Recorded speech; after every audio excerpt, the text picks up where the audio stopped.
January 1942. Boeing Plant 2 in Seattle was supposed to be churning out flying fortresses day and night in such numbers that their shadows could darken the skies over Germany. Instead, the factory floors resembled an industrial gridlock. 63 B-17 bombers stood unfinished on the assembly line, each symbolizing an unfulfilled promise from America. The Army Air Forces had ordered 3,615 bombers for delivery throughout the year.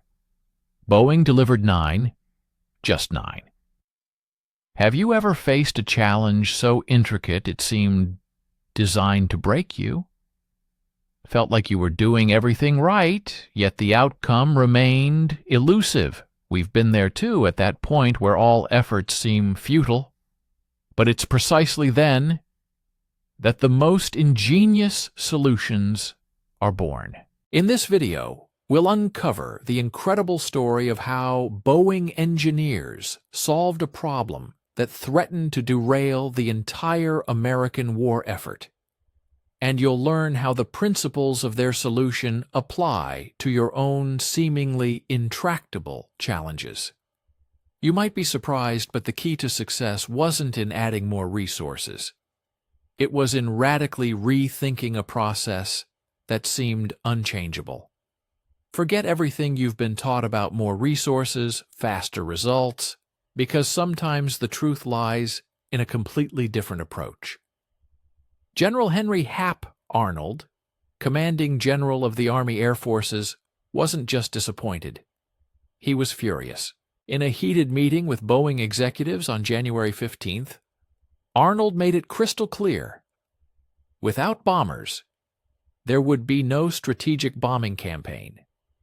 Without a strategic bombing campaign, American soldiers would face an entrenched Nazi war machine for years to come. The math was simple and terrifying. Stay with us and watch until the end. We'd be especially grateful for a like and a subscription. And of course, let us know where you're watching from in the comments. The problem wasn't manpower. Boeing had hired over 30,000 workers in 6 months, many of them women who had never set foot in a factory before. Nor was it materials. Aluminum was arriving from Alcoa faster than it could be used. The crisis was caused by something no one had anticipated. The bombers themselves proved too complex for rapid production. Each B-17G required 140,000 individual parts. The wings alone demanded 12,000 rivets per side, joining 7 overlapping layers of aluminum skin to an internal framework designed to withstand forces up to 6 Gs in combat maneuvers. Stay with us and watch until the end. We'd be especially grateful for a like and a subscription. And of course, let us know where you're watching from in the comments. Traditional assembly methods, honed on smaller aircraft, simply collapsed under the weight of this complexity. Philip Johnson, Boeing's production manager, walked the factory floors every morning at 5 a.m. with a clipboard in hand, watching the same nightmare unfold.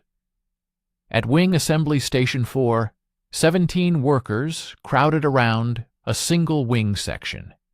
They were constantly getting in each other's way. One riveter would finish a seam, step back, and another needed access to the exact spot he had just left. Then a third worker required that position for another line of rivets. The choreography was maddening. Johnson himself timed it. 20 hours and 14 minutes to complete one wing assembly, from bare frame to final rivet. 20 hours. The British were losing bombers faster than that over Germany. Every Luftwaffe fighter that remained unpunished due to the absence of American bombers in the sky meant more merchant ships sunk in the Atlantic, more factories operating at full capacity in the Ruhr Valley, and more time for Nazi Germany to solidify its grip on Europe. Boeing engineers had already tried everything. They redesigned tool access points. They created specialized jigs and fixtures. They even experimented with different team sizes, believing fewer workers would reduce congestion. Nothing worked. The fundamental problem remained. The riveting pattern specified in the engineering blueprints required work crews to access the same physical space in an overlapping sequence. It was impossible to parallelize the work. It was impossible to add more workers to speed it up. This bottleneck was inherent in the aircraft's very DNA. By late January, Boeing executives were having quiet conversations about the unthinkable, informing the Army that they would not be able to meet production targets. Some even whispered about bringing in Douglas or Consolidated to take over primary production. On January 28th, a confidential memo circulated among senior management. The subject read, "Assessment of B-17 Program Viability Crisis." No one wanted to be the one who lost the war because they couldn't figure out how to rivet aluminum fast enough. Walk onto Wing Assembly Station 4 any morning, and you would see what looked like organized chaos that was, in fact, not organized at all. A wing section lay on a massive jig, a 32-foot skeleton of aluminum ribs and spars. 7 layers of aluminum sheet, each precisely cut and drilled with thousands of holes, waited to be attached in a specific sequence. The process began at the wing root, where it would eventually connect to the fuselage, and progressed toward the tip. Sounds simple, but it wasn't. The engineering blueprint prescribed rivets to be installed in rows running parallel to the leading edge of the wing. Row 1, then row 2, then row 3, moving backward toward the trailing edge. This pattern made perfect structural sense. Each row reinforced the previous one, creating an overlapping shingle effect that distributed stress across the wing's surface. Engineers at Boeing's Seattle Development Center had calculated every rivet's position to optimize strength-to-weight ratios. On paper, it was perfect. On the factory floor, it was a disaster. Here's why. To install row 1, a riveter worked from the top surface while a bucker, the person holding the bucking bar, worked from underneath through the wing's internal structure. They had to be perfectly synchronized. The riveter's pneumatic gun drove the rivet through pre-drilled holes with 3,000 pounds of force. The bucker's bar pressed against the rivet's shank from the opposite side, forming the aluminum into a mushroom-shaped head that secured the sheets. Miss the timing by half a second, and you'd get a weakened rivet that had to be drilled out and replaced. This added 3 minutes for every mistake. Multiply that by 12,000 rivets, and errors became catastrophic. But the real nightmare began when row 2 started. To access the row 2 rivet line, workers needed to position themselves exactly where the row 1 crew had just been working. Except row 1 wasn't finished. Not entirely. Quality inspectors needed to examine every 10th rivet with a borescope, a tedious process that took 15 minutes per wing section. So the row 2 crew waited and waited. Meanwhile, the row 3 crew, already geared up and ready, stood idle, wasting time. The production schedule called for parallel workflows, but the physical reality of the wing's geometry made it impossible. You simply couldn't fit enough workers around the structure to rivet multiple rows simultaneously. Do you ever feel like you're the only one facing ridiculous problems that no one else seems to notice? Perhaps you've encountered moments where, despite all your efforts, work stalled due to some elusive detail. Surely you've asked yourself more than once, how is this only happening to me? And I can tell you, you are not alone. We've all been there, at that very spot where it seemed like there was no way out. But it's precisely then that truly groundbreaking solutions are born. We've often said that viewer expectations must be met from the very first seconds. In this video, we'll reveal 3 non-obvious techniques that can transform your approach to problem solving. And here's the first. You might not even realize you're making the same mistake in every one of your projects, but you don't notice it. Forget everything you've been taught about standard approaches. It's likely a lie holding you back. Stay with us and watch until the end. We'd be especially grateful for a like and a subscription. Also, please let us know in the comments where you're watching us from. On the factory floors, where wings for war machines were forged, chaos reigned. Workers constantly tripped over pneumatic tool hoses that, like mad snakes, coiled across the floor, intertwining with electrical wires. Moving from one station to another became a full-blown quest. Disconnect the hose, coil it, navigate around colleagues, find a new connection point, and only then resume work. This process, taking just half a minute, was repeated up to 70 times for each wing section. The riveting guns themselves added to the problems. These weren't elegant precision tools, but industrial pneumatic hammers that shook the entire body with each shot. Compressed air coursing through hoses, constantly tangled with electrical lines for inspection lights, creating hazards for workers moving between stations. For a riveter to move from position A to position B, they had to disconnect their air hose, coil it, navigate around 3 other workers, find a new air connection station, reconnect, and resume work. This 30-second process occurred 70 times for each wing section. Beyond this, there was the issue of overheating. Despite Seattle's cold January weather, the factory floors were hot. 17 workers, tightly grouped around a single wing section, each generated heat, and every pneumatic gun added more heat to the confined space. The aluminum sheet absorbed this warmth and microscopically expanded a mere 0.03 inches for every 10 feet of the section. But when you're trying to align pre-drilled holes with a 0.02-inch tolerance, this expansion meant the holes wouldn't line up. Riveters spent 15% of their time using tapered reamers to enlarge holes that shrank due to misalignment as the metal cooled. None of this was in the engineering specifications because no one had anticipated 17 people working in such close proximity for such extended periods.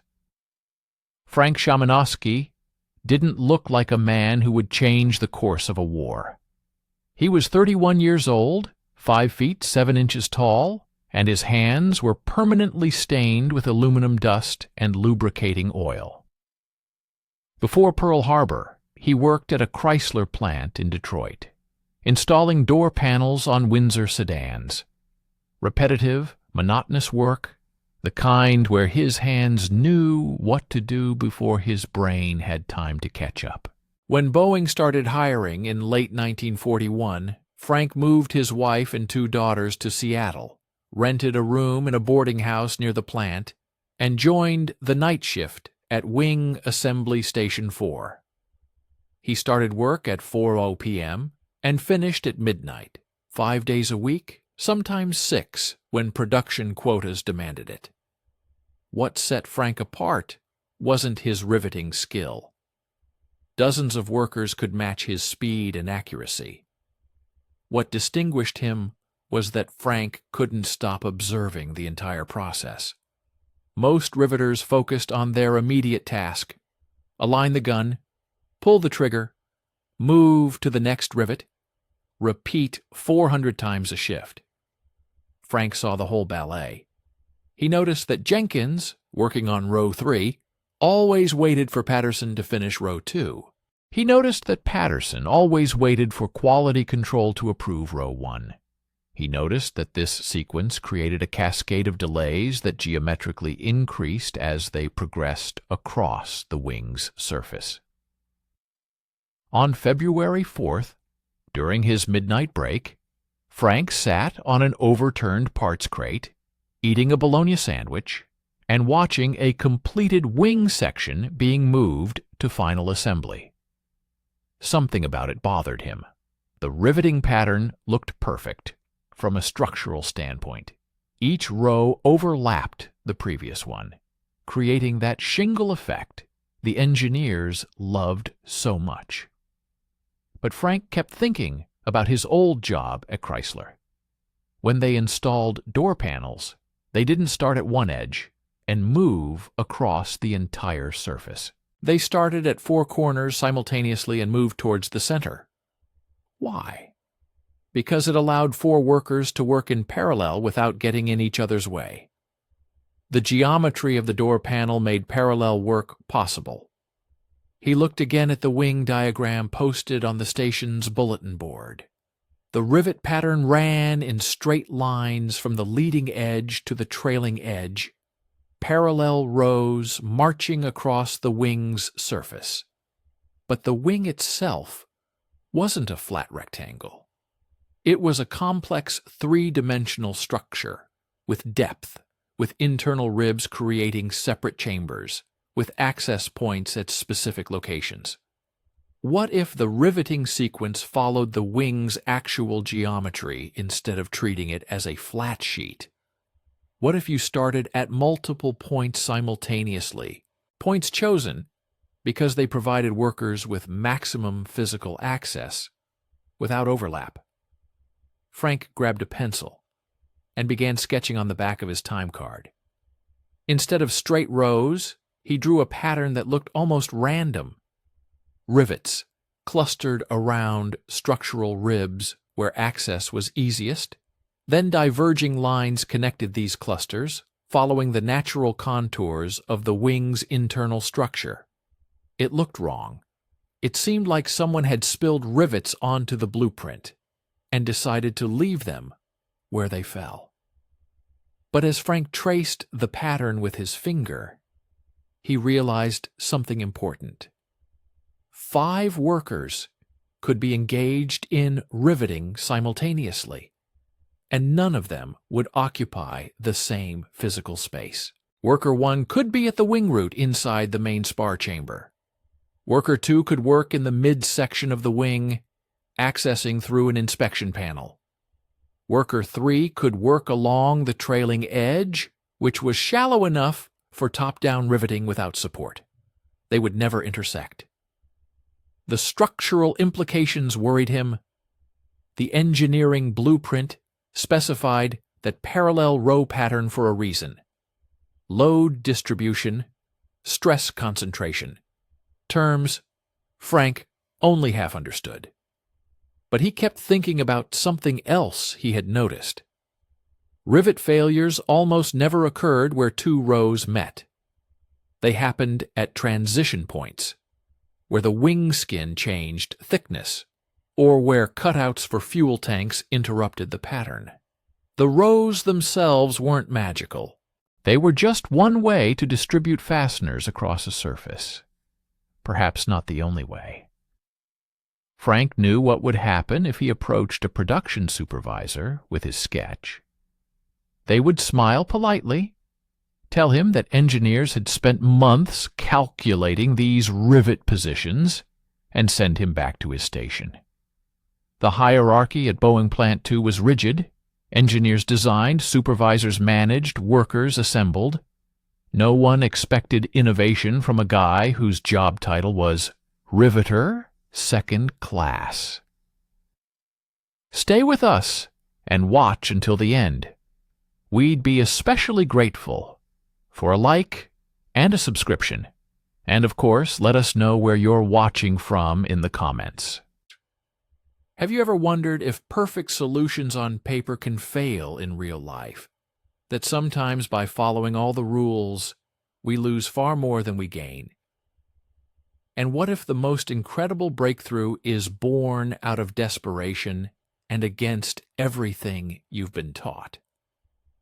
Today, we'll dive into an astonishing story that revolutionized the perception of engineering and manufacturing, demonstrating how one bold decision saved an entire company and changed the course of history.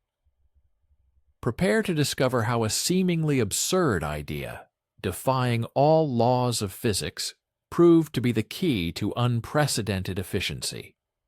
Forget everything you've been told about impeccable precision and ideal schemes. Sometimes, to achieve perfection, you must challenge the very foundations. In the distant year 1943, as World War II engulfed the globe, work was bustling at Boeing plants. Production of the legendary B-17 bombers was in full swing, but with immense difficulties. Frank, one of thousands of workers on the assembly line, was not an engineer. He was a simple riveter, second class, but his mind constantly sought paths to perfection. He observed the grueling process of riveting B-17 wings, which seemed unbearably slow and inefficient. And then, one day, an idea was born to him, bold, audacious, going against all conventions. He sketched a new rivet pattern that, in his opinion, could significantly speed up the work. But Frank had one undeniable advantage. He worked a shift schedule, and his shift supervisor, Bill Hendricks, was an unusual man.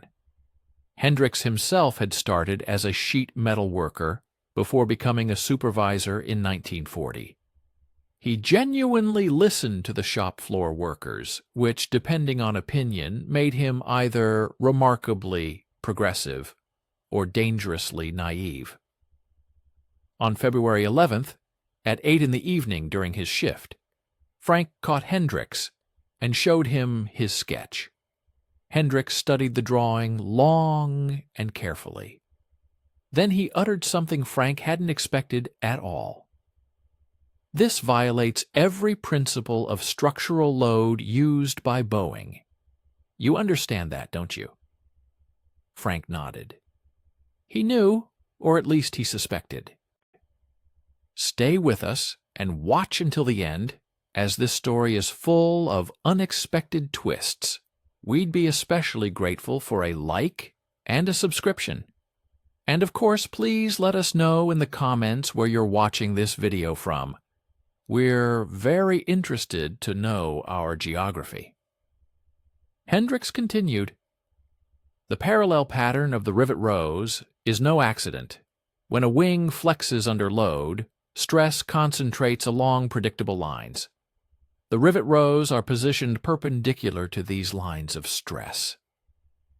This is fundamental knowledge, found in every aerospace engineering textbook published since 1927. The principle Hendricks described was developed by Theodore von Karman and his team at Caltech in the late 1920s. They mathematically proved that fastener patterns in load-bearing structures must follow stress trajectories, the invisible lines of force running through metal under pressure. The B-17 wing, carrying 6,500 pounds of fuel, plus the structural weight of 4 engines, experienced colossal bending stress during flight. The lower surface was under tension, trying to stretch. The upper surface was under compression, trying to contract. Directly in the middle, along the neutral axis, stress approached zero. Von Karman's equations showed that fasteners should be densest where stress was maximal and could be sparser where stress was minimal. The parallel rivet pattern perfectly aligned with this. Each row addressed a specific magnitude of stress, and the spacing between rivets was calculated according to load requirements. Frank's design completely ignored all these postulates. His clusters of rivets were positioned around structural ribs, not stress lines. His radial connections followed ease of access, not load paths. From a classical engineering perspective, it was utter absurdity. The wing might have withstood ground tests, perhaps even survived the first few flights. But under sustained combat loads, microcracks would emerge where the rivet pattern did not match the stress pattern. These cracks would propagate, the wing would fail, and people would die. Stay with us and watch until the end, as this story is full of unexpected twists. We'd be especially grateful for a like and a subscription. And, of course, let us know in the comments where you're watching this video from. We're very interested to know our geography. Hendricks explained all this to Frank in the noisy factory workshop, shouting over the pneumatic rivet guns. Then he asked a question that changed everything. But did von Karman ever consider assembly efficiency as a structural factor? Frank looked bewildered. Hendricks continued, "If it takes us 20 hours to rivet a wing, and we make mistakes because workers are exhausted, cramped, and tripping over each other, how many of those 12,000 rivets are actually installed to specification? How many are slightly loose because the bucker missed a beat? How many holes are slightly reamed because they weren't perfectly aligned? Your pattern might be theoretically weaker, but what if it produces practically stronger wings because the installation quality is perfect?" This was pure heresy. Boeing's quality control processes assumed workers followed procedures correctly. Procedures were designed according to engineering specifications. If wings failed quality inspection, workers were retrained or fired, and more skilled ones were hired. Redesigning an aircraft to accommodate worker limitations was considered regressive thinking. It was like letting the tail wag the dog. But Hendricks, in his 3 years as a supervisor, had seen some things. He saw that theoretical perfection and practical reality diverged far more than engineers wanted to admit. He saw riveters so exhausted by the 18th hour of wing assembly that their hands trembled. He saw buckers miss beats because they'd been in one position for 40 minutes, their legs cramping. He saw quality inspectors approving slightly loose rivets because rejecting them would mean another 2-hour delay, and production quotas were already impossible to meet. What if Frank's incredible pattern, by reducing assembly time and worker fatigue, actually ensured more reliable and perfect installations? Hendricks folded Frank's sketch and put it in his pocket. "I'll talk to someone," he said. Frank returned to his rivet gun, expecting nothing. Hendricks did not go to the chief engineer. That would have been professional suicide. Oliver Eccles, head of Boeing's B-17 engineering department, had a reputation for eating alive shop floor supervisors who dared to challenge his designs. Instead, Hendricks went to Donald Douglas, no relation to the aircraft company of the same name, who was the assistant production manager, and had only 3 weeks left until he would be fired if production numbers didn't improve. Douglas was desperate enough to listen to even the wildest ideas. On February 18th, Douglas looked at Frank's sketch for about 30 seconds before saying, "This is garbage. Get it out of my office." Hendricks didn't budge. He pulled out his notepad and showed Douglas something else. Assembly time logs for Wing Station 4 over the past 6 weeks. Each wing took 19 to 22 hours. Not a single deviation. Not a single crew found a way to work faster. The bottleneck was structural, built into the process itself. Douglas looked at the numbers, then back at the sketch. Even if this works for efficiency, Eccles will never approve it. Never. He'd rather shut down the factory than allow a wing to be riveted using a non-standard pattern. Here, Douglas understood something Hendricks didn't. Boeing was weeks away from completely losing its B-17 contract. Consolidated Aircraft was actively lobbying the Army Air Forces, arguing that their B-24 Liberator was easier to produce and could be manufactured in greater numbers. General Arnold was listening to these arguments. If Boeing couldn't demonstrate dramatic production improvements by March 15th, the Army would redirect orders to Consolidated and other manufacturers. Boeing would retain some production, but would lose its position as America's primary heavy bomber supplier. This meant layoffs. It meant the collapse of Seattle's economy. It meant Douglas would lose his job anyway. Do you know that feeling when you've been doing something the same way for years, and then suddenly you realize you could have been doing it much better, faster, and more efficiently all along? Have you ever felt stuck in a routine that stifles growth and simply drains your energy? Yet, sometimes all it takes is one bold step to change the game. Today, we'll tell a story that will make you rethink your approaches to work, creativity, and life in general. Prepare to discover how one audacious decision can lead to a breakthrough nobody could have imagined. Don't go anywhere. Stay with us and watch until the very end. We'd be especially grateful for your like and subscription. And of course, don't forget to write in the comments where you're watching this video from. We're very interested to know our geography. Douglas, a man whose name would soon become synonymous with innovation, made a decision that went against approximately 17 different Boeing company protocols. He authorized a test without obtaining engineering approval.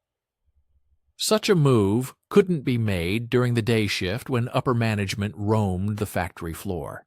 The evening shift wasn't suitable either. Too many eyes might notice something amiss. Therefore, he scheduled the test for the night shift, February 21st, starting precisely at midnight. For the experiment, a wing section was chosen that had already been rejected by quality control for entirely different reasons. A damaged spar made it unfit for flight. Thus, in case of a catastrophic test failure, a valuable wing would not be lost in vain. He brought in Frank and 4 other riveters, veteran evening shift workers who volunteered, and told absolutely no one else about his plans. Precisely at 0014, the test began. Frank had spent 3 days perfecting his pattern, meticulously working out the placement of each rivet cluster, calculating sequences that would allow all 5 workers to operate simultaneously. He color-coded the blueprint. Red for worker 1, blue for worker 2, green for worker 3, yellow for worker 4, purple for worker 5.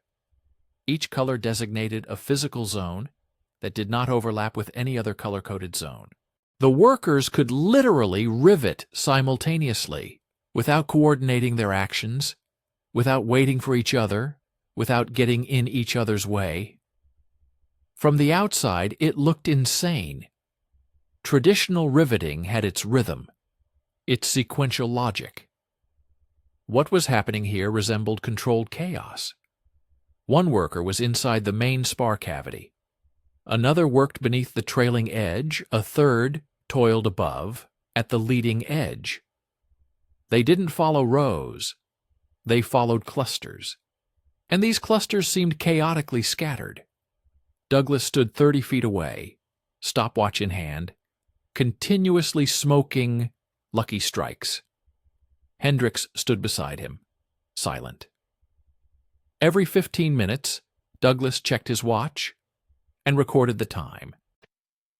By the 2-hour mark, the wing should have been about 20% complete, but it was already 45% finished. the workers began to realize something unusual was happening. They weren't waiting for anyone, not each other, not inspectors, not access. Every rivet position marked by Frank was indeed accessible without obstruction. Pneumatic hoses didn't tangle because workers weren't crossing paths. Heat was lower because they weren't crowded into one area. The aluminum didn't expand as much because 5 heat sources distributed across the wing's surface created a less concentrated thermal load than 17 sources in one spot. At 2:21 a.m., 127 minutes after starting, the last rivet was installed. Douglas clicked his stopwatch. He said nothing. He walked over to the wing and began randomly inspecting rivets, pulling out his borescope to check for proper bucktail formation. Hendricks held his breath. Frank stood, covered in aluminum dust, trying to read Douglas's expression. Douglas inspected 30 rivets before he believed his own eyes. Every single one was perfect. The bucktails were uniform, properly seated, with no gaps between the aluminum sheets. He called over Jimmy Chen, the night shift quality inspector, without explaining what he was to inspect. Chen grabbed his toolkit and began a full inspection protocol, the same one he had performed on the 200 previous wings. He checked the spacing between rivets with calipers. He used a thickness gauge to ensure the sheet metal was properly compressed. He tapped each rivet head with a small ball-peen hammer, listening for the dull thud that indicated proper seating, as opposed to the hollow ring of a loose rivet. 40 minutes later, Chen looked up and said, "This passes. I don't know which crew did it, but this is clean work." Douglas told him how long it had taken. Chen thought he was joking. Then he thought the stopwatch was broken. Then he rechecked his inspection because wings riveted that quickly shouldn't be so clean. There should have been errors, hurried work, something wrong. He found nothing. The wing was perfect. Even better than perfect, in fact. Chen had been inspecting B-17 wings since July 1941 and kept a personal log of defects he never showed management. The average wing had 140 rivets requiring attention during quality control, loose rivets, misaligned holes, installation errors. This wing had only 11 less than 1/10 of the usual defect rate. But passing a visual inspection didn't mean the wing would withstand flight loads. The rivet pattern was still fundamentally incorrect from a structural engineering perspective. Douglas knew they needed real tests, ones that required equipment and authorization he didn't have. At 3:30 a.m., he made another unauthorized decision. He called the night crew at Boeing's Building 7 test facility and told them to prepare for an emergency stress test. He didn't mention that the wing used an unapproved rivet pattern. He simply said they needed urgent testing of a wing section for production validation purposes. The test facility had equipment designed to simulate flight loads. A massive hydraulic press could apply up to 150,000 pounds of force to a wing section, flexing it up and down to replicate the stress of in-flight maneuvers. Standard B-17 qualification required wings to withstand loads equivalent to 6, 2 times the aircraft's maximum weight without permanent deformation. This was the safety margin. U.S. Army Air Force's specification R-18-16B, established in March 1941, mandated these tests for any structural modification to production aircraft.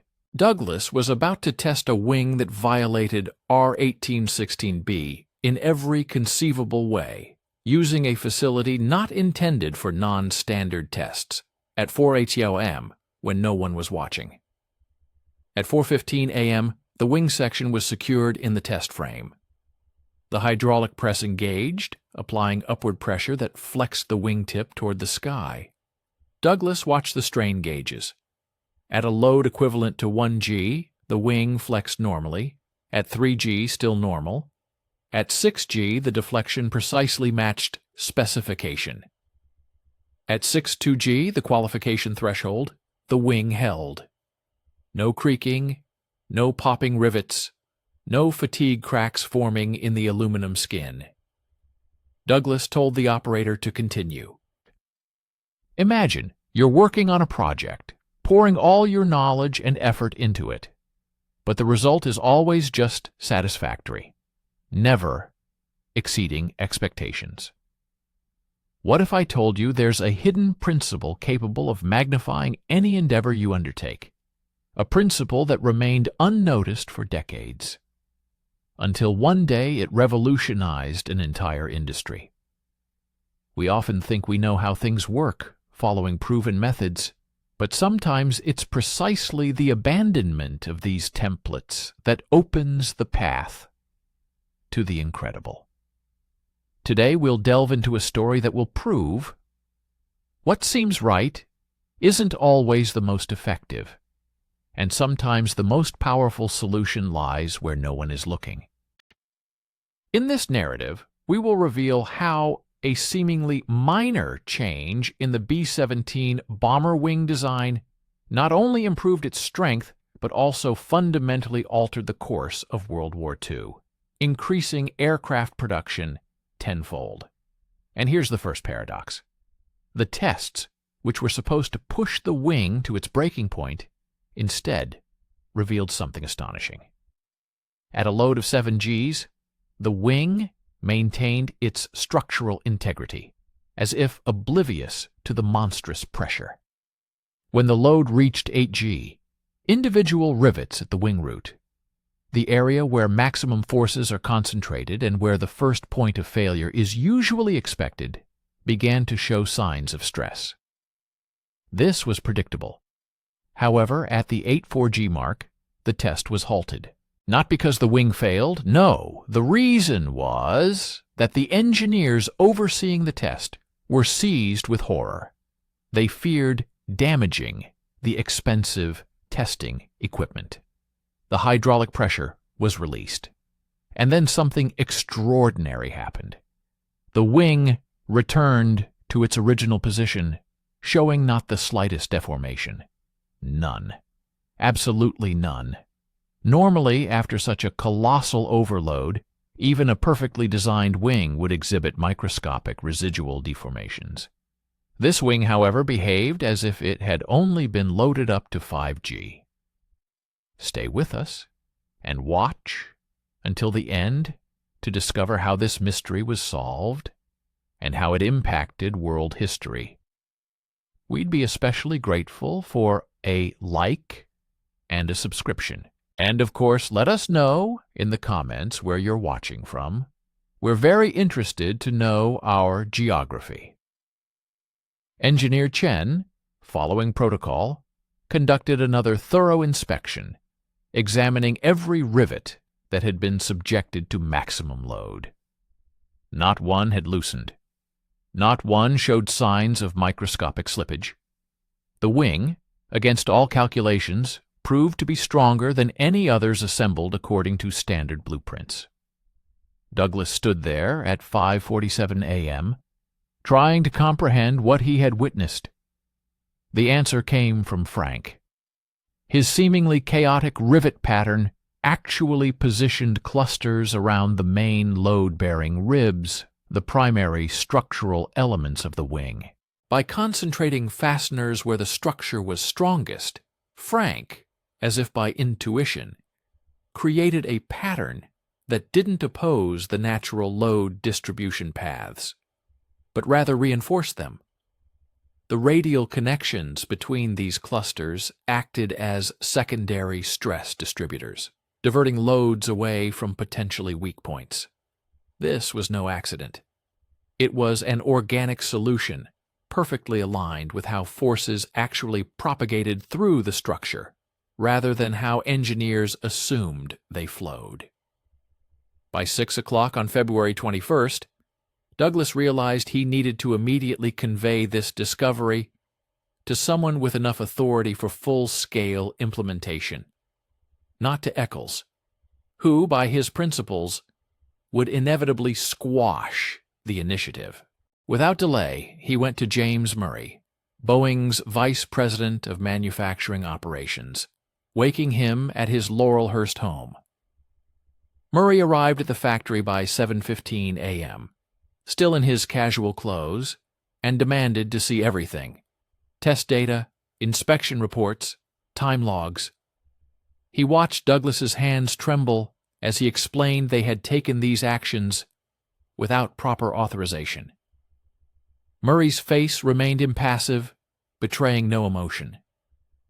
Then Murray asked the only question that truly mattered. "Can we train 200 riveters to use this pattern by Monday?" Douglas hadn't looked that far ahead.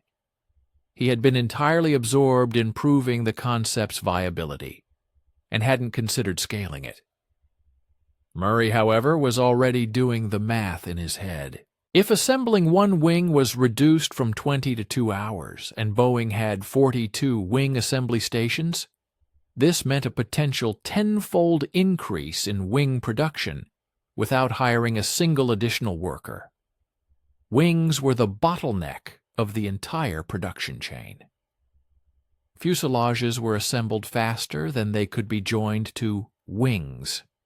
Tail sections piled up, waiting for finished aircraft. The entire production line was constrained by the speed of wing assembly. Eliminating this obstacle would unleash the entire production flow. That morning, Murray made a decision, disregarding Eccles's furious objections, the engineering department's protests, and Boeing's legal department's grim warnings about potential liability if wings failed in combat. Murray ordered the immediate implementation of the new rivet pattern across all production lines starting February 25, 1942. To Frank Szymanski, he assigned a $40 per week raise and the title Production Methods Specialist. Hendricks was promoted to senior supervisor. Douglas was informed that his job was safe, and Murray made it clear to Eccles, if he didn't like it, he could personally explain to General Arnold why Boeing was still only producing 14 bombers a month. The results were truly astounding.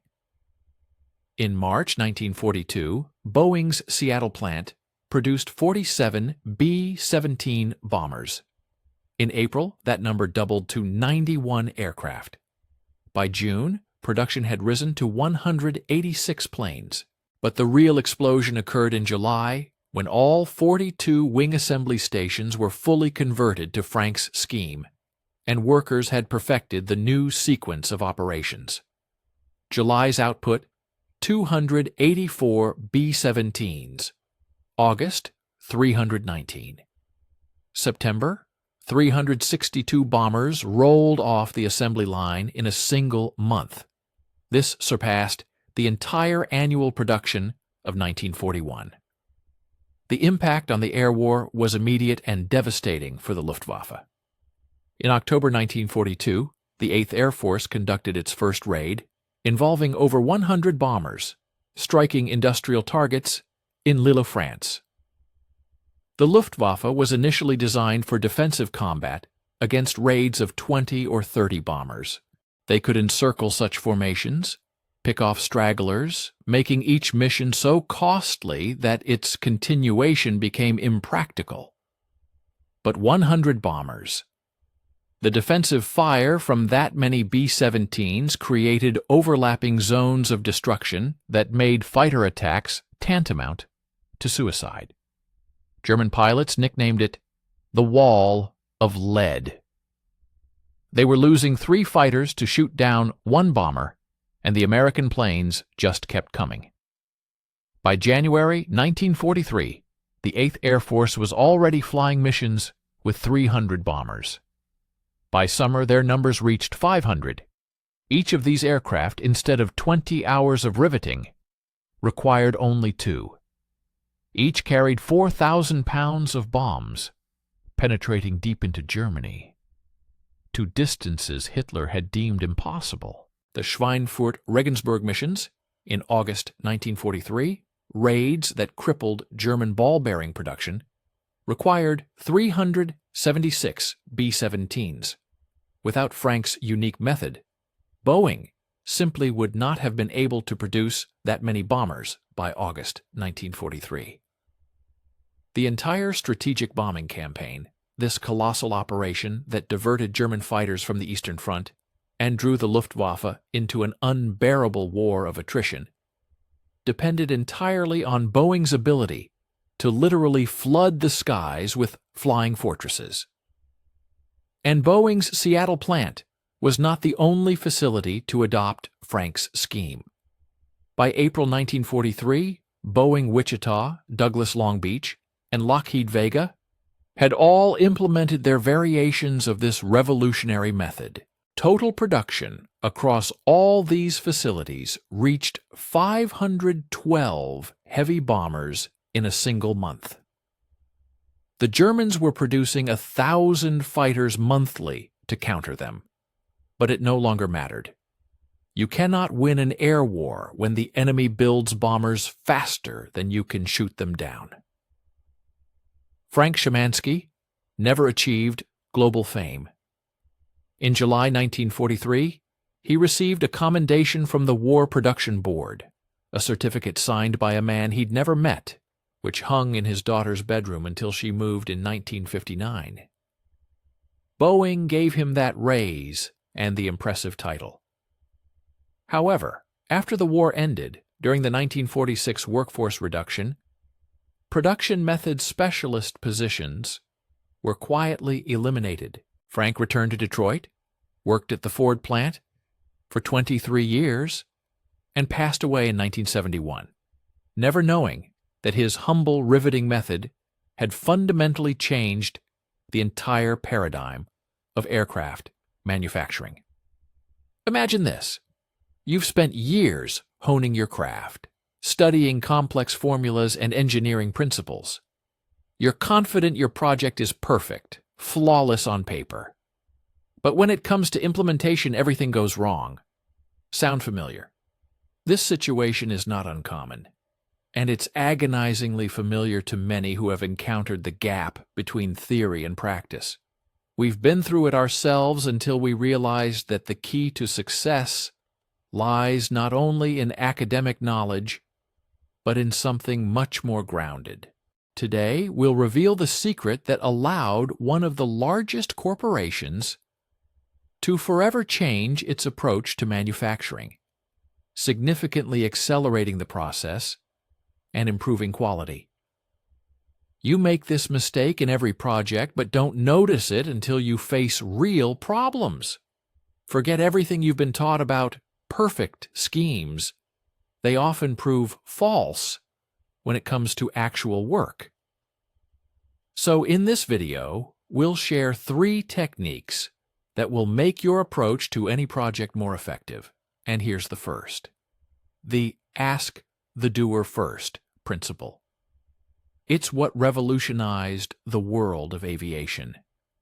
Though it didn't happen instantly or always obviously, the fundamental principle stumbled upon by an ordinary worker named Frank became the cornerstone of the entire industry.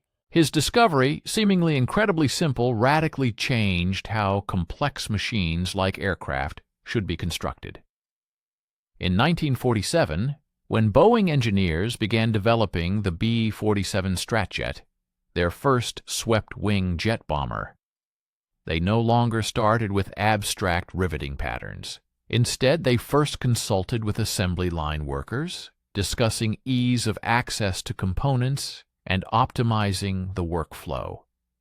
As a result, the B-47 wing received a riveting pattern that looked chaotic on paper, but in practice allowed 6 workers to install all rivets simultaneously in just 3 hours. This was a breakthrough based not on theory, but on practical experience. Stay with us and watch until the end. We'd be especially grateful for a like and a subscription. And of course, let us know where you're watching from in the comments. No one called this methodology the Szymanski method. No one even knew Szymanski existed. However, everyone understood that if riveting patterns were aligned with the realities of assembly, rather than purely theoretical strength calculations, more advanced aircraft could be built and built faster. Douglas Aircraft successfully applied this same principle when designing the DC-8 in the late 1950s. Lockheed used it for its famous C-130 Hercules. When Boeing engineers developed the 707, their first commercial jetliner, they included assembly line supervisors in the initial design review group. This was a truly revolutionary concept, to ask those who would actually build the plane how feasible the proposed design was. For the 707's fuselage skin, Boeing used what was internally called clustered riveting, essentially Frank's scheme, but under a corporate name. This innovation reduced the 707's fuselage assembly time by 60% compared to its predecessor, the Stratocruiser. The true legacy of this approach manifested in the modern philosophy of aerospace manufacturing. There's a principle known as design for manufacturability, or DFM, that every aerospace engineer learns in university. It now states that the elegance of a design is measured not only by its performance, but also by how efficiently it can be built. The classic example taught at MIT, Caltech, and all aerospace engineering programs worldwide is the B-17 wing riveting. How a theoretically optimal scheme proved worse than a practically optimal one. How reducing assembly time improved quality instead of degrading it. Most students will never learn about Frank. They study Boeing's innovative program for developing manufacturing methodology as if it were the result of a committee decision. Modern aircraft, such as the Boeing 787, push this principle even further. The 787's fuselage sections are joined using computer-generated fastener patterns that appear random but are actually optimized for robotic installation. Each such pattern is generated by algorithms that simultaneously consider structural loads, assembly access, thermal expansion, and about 20 other variables. Frank did the same thing in 1942, using a pencil and a stopwatch. He just didn't have the mathematical framework to prove why it worked. He had something better. He had highly developed pattern recognition, gained from observing thousands of rivets installed and noticing what slowed everyone down. And this is the inconvenient truth that this story reveals. Frank wasn't smarter than Boeing's engineers. He didn't have a better education. He didn't understand von Karman's stress equations or load path analysis. He had different knowledge. He knew how tiring it was to be hunched over in one position for 40 minutes. He knew how pneumatic hoses got tangled when workers crossed paths. He knew that theoretical perfection, executed poorly, yielded worse results than theoretical imperfection, executed flawlessly. Boeing engineers could calculate stresses. Frank knew how to actually build things. Both types of knowledge were necessary. Only one type was valued. The aerospace industry eventually realized this, but it took decades. Modern aircraft development uses integrated product teams, where machinists and assemblers work side by side with engineers from day one. When Airbus designed the A380, the largest passenger aircraft ever built, assembly line workers had veto power over design decisions that would make production impossible. This is Frank's true legacy, not a specific riveting pattern, which is now obsolete in the era of automated fastening systems. The legacy is the idea that the person doing the work might understand it better than the person who designed it. A revolutionary thought in 1942. Common sense now. Except we keep forgetting it and have to relearn. Every innovation cycle produces its own Frank Szymanski. Someone who sees the obvious solution that the experts are too educated to notice. Smart organizations listen. The rest keep riveting wings for 20 hours and wonder why they're losing.